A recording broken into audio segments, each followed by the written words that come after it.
Burden of drug abuse is becoming a public health concern in Nigeria, and beyond preventive measures, there must be a consistent identification of the root causes of failed interventions. These and many other views were the submission of participants at the campaign against drug abuse organized by a coalition of youth advocates in ADVOCACY. ARIYO reports. By the rising cases of drug abuse by young persons, Kayode organized this workshop to address salient issues on the use and abuse of drugs, especially among adolescents. Don't wait till it is too late to make amends. Simply avoid the past entirely and invest yourself into activities that are worthwhile in order to bring you to a desirable end.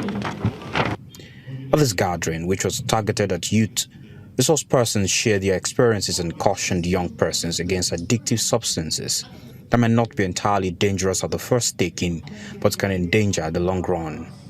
When anybody is caught, let it be logically followed to the end, and let people see that what is bad is bad. Beyond the campaign and advocacy against drug abuse, parents need to do more to reduce miscreants and deranged individuals in our streets. Number one is the parental control. Many parents no longer put eyes on their children. They are carried away by society issues, parties, all kinds of activities during weekends and during the day.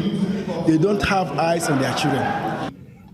One of the major issues that has made interventions difficult is the accessibility of these drugs in so-called patent medicine stores. People are not professionals. If you need to get your medication, control medication, if you go to a pharmacy, I'm sure a pharmacist is not going to dispense tramadol to you without saying an indication for these drugs. But we are faced with the challenge of quack people who have access to these drugs. So as a body, what we are doing is to make sure that the inflow, the supply chain of this control medication is so restricted and so guarded so that it doesn't get into the hands of miscreants who eventually dispense it to members of the society without prescription, leading to drug abuse and eventually.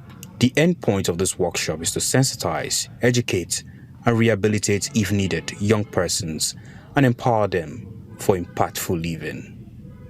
Ayomide Ajayigbe, TVC News, ADVOCACY.